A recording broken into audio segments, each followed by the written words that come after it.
There are three basic requirements which must be satisfied before we can start a gas turbine engine. They are that the compressor turbine assembly must be rotated to get air into the combustion chambers, that fuel must be provided in the combustion chambers, that ignition must also be provided in the combustion chambers to start the air-fuel mixture burning. Supplementary to these basic prerequisites for engine starting are two other requirements which satisfy servicing essentials. The necessity to motor over the engine with no igniters operating. This is sometimes called a blowout or motoring over cycle. The necessity to motor over the engine usually only occurs when there's been a failure to start. A failure to start is sometimes called a wet start. The need for the igniters to be operated independent of the start cycle. There are several methods of obtaining engine rotation upon engine start. The most common methods of rotating the high-pressure compressor on modern civil aircraft are the electric starter motor, the air starter motor. Any engine starter system will have a duty cycle. The duty cycle is the maximum time that the starter motor is allowed to be energized. The duty cycle may have to be followed by a cooling down period before the starter motor can be re-energized.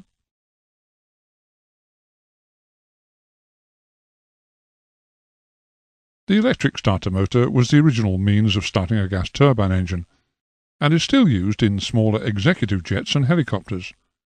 However, it's fallen out of favour in larger and more modern engines because of its weight. This picture shows a dart engine where the electric starter motor is fixed in front of the compressor casing. The electric starter motor can, however, be attached to the engine accessory gearbox. In the latter circumstance, the starter drives the compressor through the gearbox. Rapidly becoming more popular on smaller engines is the starter-generator combination, which, because of its dual purpose, has a greater usefulness to weight ratio. The air starter motor is possibly the most popular starting system on large gas turbine engines. It's light, simple to use and very economical, insofar as it utilizes low-pressure air as its power source. The air starter motor is attached to the accessory gearbox of the engine. The sources of air available for engine start, in order of preference, are the Aircraft Auxiliary Power Unit, or APU. Use of an APU does not cost the airline anything, so it definitely will be the favourite method of supplying air for engine starting. The Ground Start Unit. If a ground start unit is required, perhaps because of APU unserviceability, the airline will have to pay for its use. This is understandably not too popular with the airlines. A crossbleed start, where air from an already started engine is used. A crossbleed start doesn't cost the airline anything, but it does require that the engine that supplies the air has power applied to it. In the crowded environment of the ramp, applying power to an engine carries obvious risks, and some airport authorities are reluctant to give permission to the pilot to carry out this type of operation.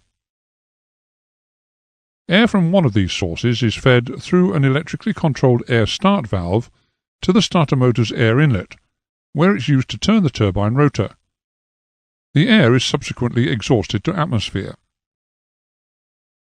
The turbine rotor turns the reduction gear, which rotates the engine high-pressure compressor shaft through a ratchet clutch arrangement, which is designed to prevent the starter motor being driven by the engine after engine start. The danger, should this happen, is that the starter motor will rotate at a speed sufficient to cause it to break up due to centrifugal force. A flyweight cutout switch may also be included in the control circuit of the air start valve. This shuts off the starting air supply by de-energizing the air start valve. This device will automatically terminate the engine start cycle when the engine has reached a speed slightly in excess of self-sustaining speed.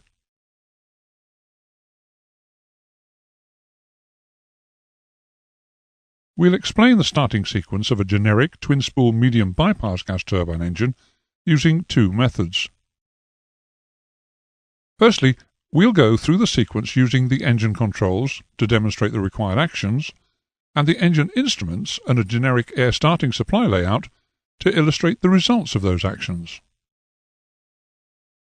The second method will utilize a graphical representation of the relationship between RPM and EGT during a normal engine start sequence.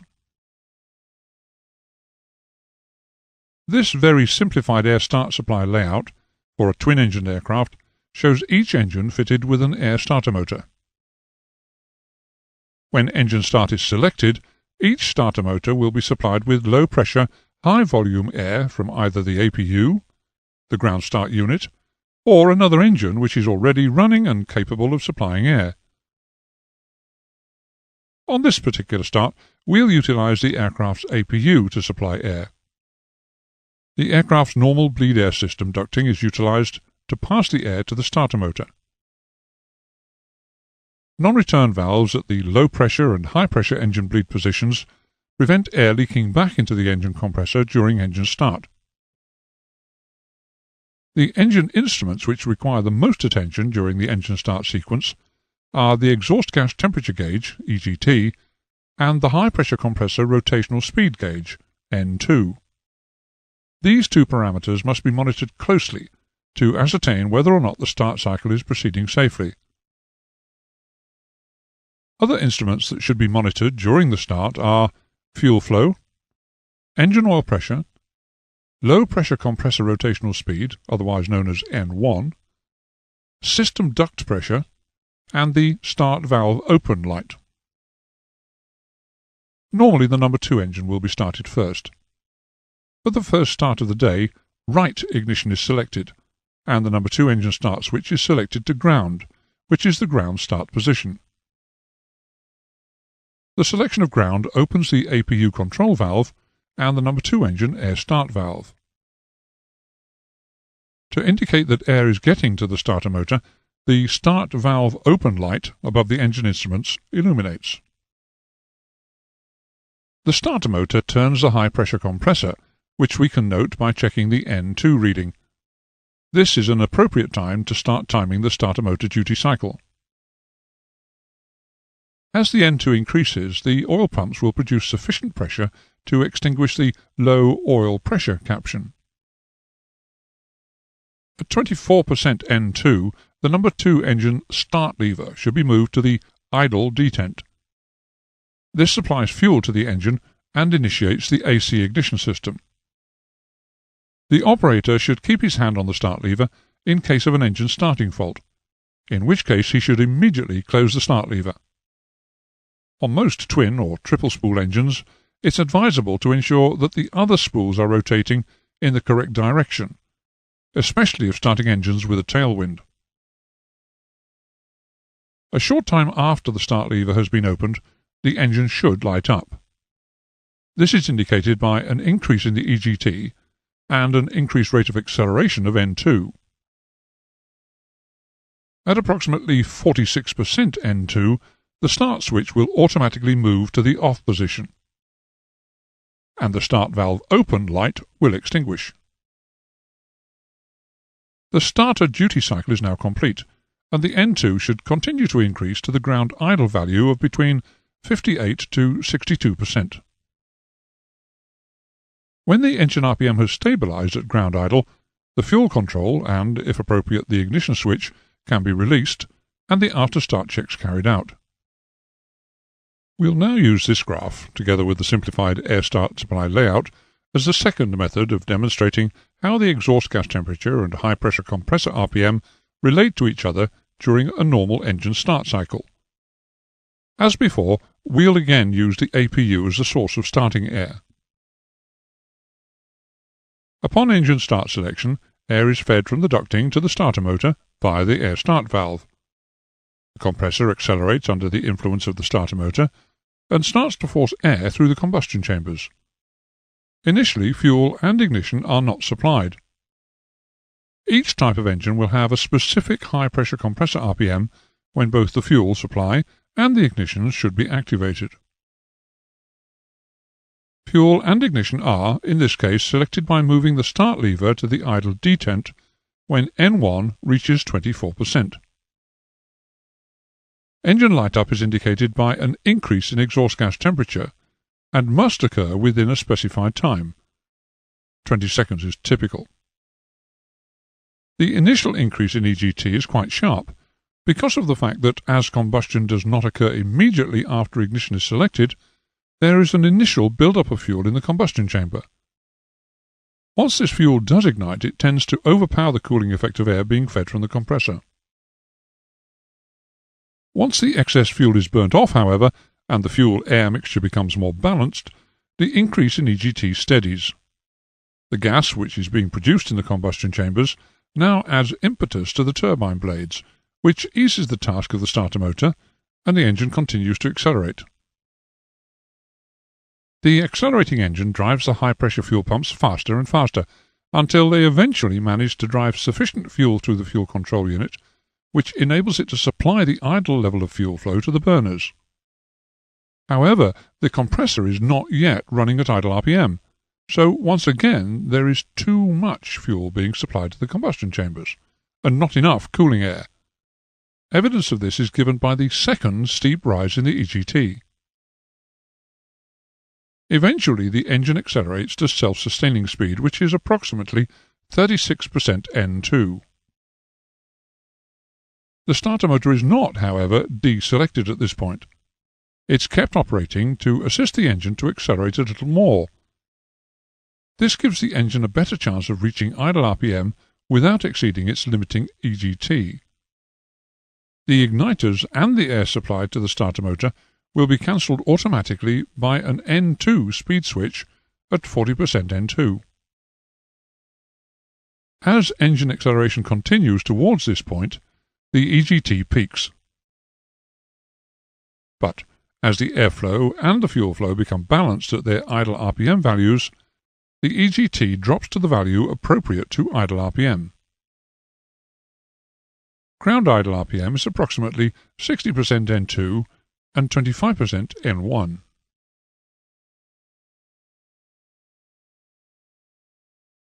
A motoring overcycle, sometimes called a blowout cycle, may be required if there has been an unsuccessful attempt to start, as appears to be the case here. Any fuel which remains in the engine after an unsuccessful attempt to start has to be evaporated, blown out, or allowed to drain away before another attempt can be made to start the engine. Carrying out a blowout cycle should prevent torching, which is a phenomenon caused by excess fuel, which remains in the engine, catching fire in a subsequent attempt to start. To achieve a blowout cycle, the starter motor is activated without the selection of either fuel or the ignition system. When it's used for a blowout cycle, a typical air turbine starter motor has a duty cycle of 2 minutes on, followed by a 5-minute cooling down period. Always check the manual to determine the exact duty cycle of the starter motor that your engine has fitted. In the event of an engine flaming out while the aircraft is airborne, it may only be necessary to initiate the fuel flow and activate the ignition system without operating the starter motor to achieve a relight. The starter motor should not be required to rotate the engine in these circumstances because the engine should already be windmilling. On this aircraft, if both ignition systems are selected and the appropriate engine selector moved to the flight position, a relight should be achieved if the failed engine's start lever is moved to the idle detent. Evidence that an attempt to relight has been successful will be obtained from the EGT and RPM gauges. A rise in the value of either of these shows that a relight has occurred. It's really only possible to determine that a hot start is happening by comparing its indications to those of a normal start. The EGT may initially rise as normal, but then a rapid rise towards the engine's EGT limit, caused by a hot start, will become apparent a few seconds after light-up. In many cases, the only chance of stopping the temperature limit being exceeded lies in having the ability to switch off that engine's fuel supply as quickly as possible. Waiting for instructions or discussing the indications will almost certainly cost you or your company the price of a new engine. Hence the advice to keep your hand on the fuel supply control. If the EGT exceeds the limit by only 1 degree, the engine is to be considered unserviceable. The reasons for a hot start lie almost entirely in having either too much fuel or not enough air to cool the gases through the turbine. A surplus of fuel can be caused by a variety of reasons, such as the throttles either not being set to idle during the pre-flight check or being knocked away from the idle position after the pre-flight check. A shortage of sufficient cooling air can be caused by the engine not rotating fast enough, maybe because the duct pressure is too low to drive the starter motor at the required speed. Slow engine rotation could also be caused because ice secretion within the compressor annulus has caused a partial seizure of the compressor. A hot start can also be caused by the aircraft being positioned, perhaps for its second start of the day, with the wind going up the jet pipe, as opposed to the ideal situation when the wind would be going into the intake.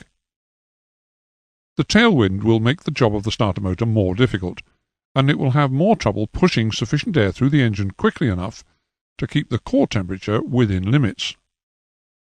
The residual heat that remains in the engine after shutdown will exacerbate the problem. The failure of the gas turbine engine to start, more commonly known as the wet start, is indicated by its EGT not rising and its RPM stabilizing at the maximum that the starter motor can achieve. If the engine fails to light up within the required time limit, which is usually about 20 seconds, then the ignition supply should be deselected and the fuel supply shut off. However, it may be some time before it's realized that there is a problem, and that the problem is a wet start. Starting malfunctions on gas turbine engines are rare and always come as a surprise, except in the flight simulator, where they tend to become the norm. Thus, there can be a long period during which fuel is being pumped into the engine before the problem becomes apparent. Throughout that period, the combustion chambers and exhaust system are becoming saturated with fuel. The fact that fuel is entering the engine can be confirmed by a glance at the fuel flow meter indication at the instant of moving the start valve to the idle detent. Two dangers exist if this fuel is ignited. Firstly, it will cause a very large jet of flame to issue from the exhaust system, the phenomenon called torching. And secondly, the rise of EGT may well be uncontrollable and could exceed its limitation. To prevent torching and excessive EGT, before attempting a second start, a motoring over or blowout cycle must be carried out. So, immediately the wet start is diagnosed, do not terminate the start cycle. Instead, promptly shut off the high-pressure fuel supply and deselect ignition, and then allow the starter to continue to turn the compressor for the time remaining in that start cycle before attempting a blowout cycle. These actions will allow the compressor to start blowing out any fuel from the engine even before you carry out the blowout cycle proper. The obvious cause of a gas turbine engine failing to start is a lack of ignition. The ignition units are generally quite reliable. However, they do sometimes fail. It can be difficult to determine from the cockpit of a large airliner whether or not you have sparks in the engine. On some aircraft there is a clue which is given by the very nature of the igniter units themselves. Really high energy outputs will sometimes make themselves heard on the intercom system as a background buzz. If you can hear that noise on the intercom during the start cycle, or when the relight facility is selected, then it's probable that the igniter units are operating. Alternatively, if your starter crew trust you, and if it's safe for them to do so, you could direct them to the rear of the engine and, having selected relight, ask them to listen for the asynchronous ticking noise which two high-energy igniters make when they're feeding spark to two serviceable igniter plugs. Another cause of a gas turbine engine failing to start could be a lack of fuel, but this is fairly unlikely to occur on an engine that was working perfectly when it was shut down. A check of the fuel flow meter when the start lever is operated will give you ample evidence of whether fuel is being fed to the engine or not. The indications of a hung start are the EGT being higher than would be expected for the RPM at which the engine has stabilized, and the RPM being lower than the engine's self-sustaining speed. The high EGT is, however, usually not greater than the limit. Nevertheless, maintaining the engine in this state will do it no good at all, and could do it a great deal of harm. If a hung start is indicated, then the high-pressure fuel supply must be shut off and the problem investigated. The usual cause of a hung start is that there is not sufficient airflow through the engine to support efficient combustion. There could be a number of reasons for this insufficient airflow. For instance, if you're at a high-altitude airfield and you're attempting to start an engine which has a contaminated compressor, that compressor will choose this time to make its inefficiency felt. On the other hand, insufficient motive power being applied to the starter motor will prevent it from being able to rotate the compressor fast enough to push the required amount of air through the engine. This means that the gases generated in the combustion chambers will not have sufficient power to assist the starter motor in accelerating the engine beyond self-sustaining speed. Thus, once the starter motor cycle has finished, the engine RPM remains stable below the figure that will enable it to accelerate up to ground idle speed. Engine rundown time, or spool down time, is the time taken for the engine to stop after the high-pressure fuel supply is shut off. When the engines are shut down after flight, a mental note should be taken of the rundown time of each engine, and a comparison made between those times. Any engine with a rundown time appreciably less than the others should be noted. A short rundown time may be indicative of an impending malfunction.